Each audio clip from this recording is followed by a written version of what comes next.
Les nouveaux maîtres du monde, ces milliardaires dont la puissance surpasse parfois celle des États. Bill Gates prévoirait de profiter d'une puce diffusant le vaccin sous la peau pour tracer la population après le Covid. Le patron d'Amazon devient ainsi l'homme le plus riche de la planète avec une fortune équivalente au PIB du Maroc.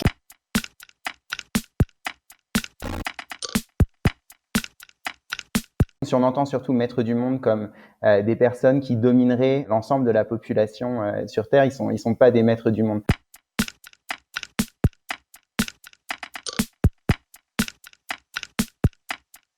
Gates et Bezos, par exemple, sont les personnes les plus riches sur Terre, mais il y en a d'autres, il y a beaucoup d'autres milliardaires, il y a beaucoup de personnes qui sont immensément riches, et on pourrait penser qu'ils dirigent le monde parce qu'ils sont à la tête, ou ils ont été à la tête de sociétés qui ont une emprise sur un grand nombre de personnes et qui collectent des données, par exemple, sur beaucoup de personnes. Mais là encore, c'est pas les seuls. Il y a aussi Google, il y a aussi Facebook. Néanmoins, le poids économique, l'influence sur les sociétés, l'influence politique de ces personnes pose question et c'est légitime.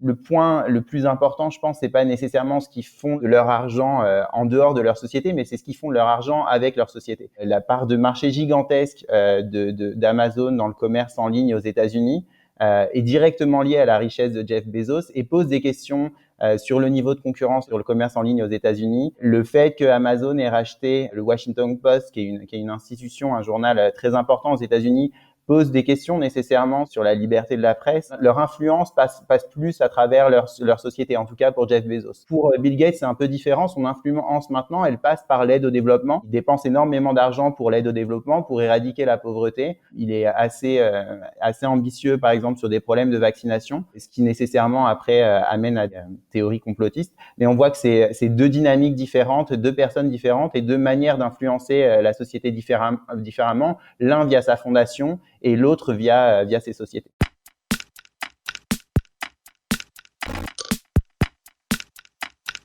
Ce que fait Bill Gates, c'est financer des projets qui sont là. Donc, par exemple, il y avait des projets de vaccins en Inde contre le Covid. Il manquait de l'argent et donc lui, il est venu compléter. Il a investi de l'argent comme ça, mais dans des projets qui sont pas entièrement financés par sa fondation, qui sont aussi financés en partie par des États, par des structures privées. Il y a un regard là-dessus.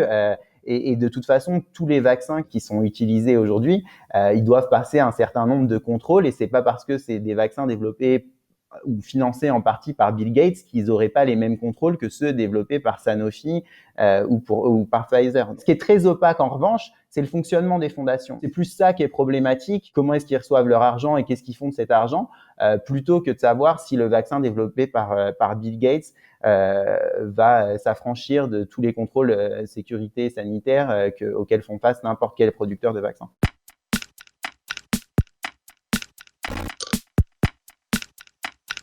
Bien sûr que c'est des gens qui sont reçus dans le bureau des présidents. On écoute ce qu'ils disent de par leur poids financier, mais aussi du fait qu'ils emploient des dizaines de milliers de personnes, qu'il y ait des dizaines de milliers d'entreprises qui utilisent Amazon pour vendre leurs biens. Donc oui, effectivement, se dire que les lobbies font pression sur les décideurs publics pour infléchir certaines décisions, c'est évident. Il ne faut pas être angélique là-dessus. Et ce qu'il faut voir, c'est que les intérêts de Jeff Bezos, c'est pas forcément les mêmes que les intérêts d'Elon Musk, qui sont pas forcément les mêmes que les intérêts de Zuckerberg, etc., etc. Et effectivement, on aimerait que la démocratie, ce soit une personne, un vote, mais on sait qu'il y a aussi des groupes de pression. Il faut qu'il y ait des régulations et de ces lobbies, de la transparence sur les lobbies.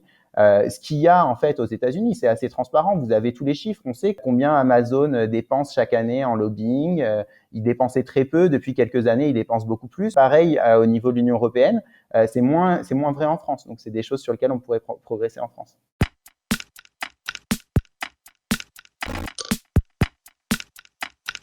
Quand on voit ces fortunes, c'est gigantesque. On peut se dire que la puissance publique a pas beaucoup d'impact, mais en fait, dans l'histoire, on voit que la puissance publique peut avoir de l'impact. Par exemple, les fortunes immenses de Rockefeller, qui était à la tête de la Standard Oil Company, les parlementaires américains ont décidé de démanteler la Standard Oil Company. Ils ont démantelé ça en 37 compagnies différentes. De la même manière pour les chemins de fer, de la même manière pour AT&T, donc les télécommunications dans les années 80. Donc la puissance publique a dans l'histoire considéré que des situations de monopole et les pratiques anticoncurrentielles de certaines entreprises étaient problématiques, et ce qu'ils ont mis face à ça, c'était de les démanteler.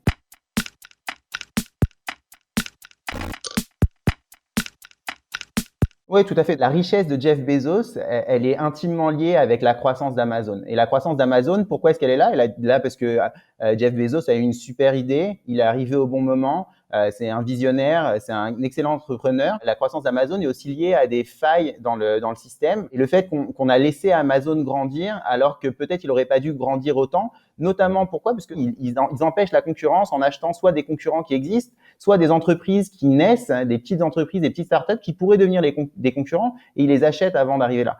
Et donc, il y a moyen de contrer cette expansion, d'une part avec les politiques anticoncurrentielles. Et là, il y a un rapport, par exemple, qui a été remis au Parlement aux États-Unis en octobre 2020, qui préconise le démantèlement de certains GAFAM. L'autre chose qu'ils disent, c'est que les politiques de concurrence aux États-Unis sont plus adaptées au type d'entreprise, à l'économie numérique digitale, et donc il faut repenser nos politiques de concurrence, notamment pour limiter ces acquisitions. L'idée, c'est d'acheter vos concurrents avant qu'ils soient suffisamment gros pour vraiment vous concurrencer, et vous en achetez pour rien faire sauf tuer la concurrence. Donc ça, ce sont des pratiques anticoncurrentielles. Même aux États-Unis, pour beaucoup d'économies, c'est un problème. L'autre chose extrêmement importante sur laquelle on peut se battre en tant qu'État, c'est qu'une partie de cette position dominante d'Amazon ou d'autres GAFAM, elle est obtenue parce qu'ils ont des liquidités qui sont en partie obtenues parce qu'ils payent pas d'impôts sur les sociétés. D'accord? Donc Amazon, par exemple, est présent au Luxembourg, ils payent pas leurs taxes au Luxembourg. On a un travail avec deux co-auteurs,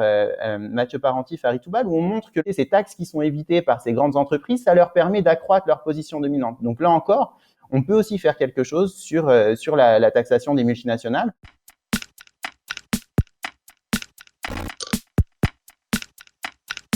Effectivement, Amazon contre la France, ce sera compliqué. Par contre, quand on dit Amazon contre l'Union européenne, là, ça commence à faire une masse. S'il y a de la coordination entre les États, il y a des possibilités, il y a des propositions, il y a des discussions en ce moment, par exemple à l'OCDE, sur savoir quel va être le futur de la taxation des multinationales. Il y a des propositions comme imposer un taux de taxation minimal sur les multinationales qui sont sur la table. Et en fait, les États ont la possibilité de mettre ça en place. De la même manière, Amazon n'aurait pas pu naître en Europe parce que la politique de la concurrence en Europe est très bonne en fait. Donc c'est une des fiertés qu'on peut avoir de l'Union européenne, c'est que notre politique de la concurrence est très bonne et limite justement l'apparition de ce genre de méga puissance. Donc il y en a quand même un petit peu, mais moins qu'aux États-Unis, et parce qu'on a réussi à avoir une politique de la concurrence plus stricte.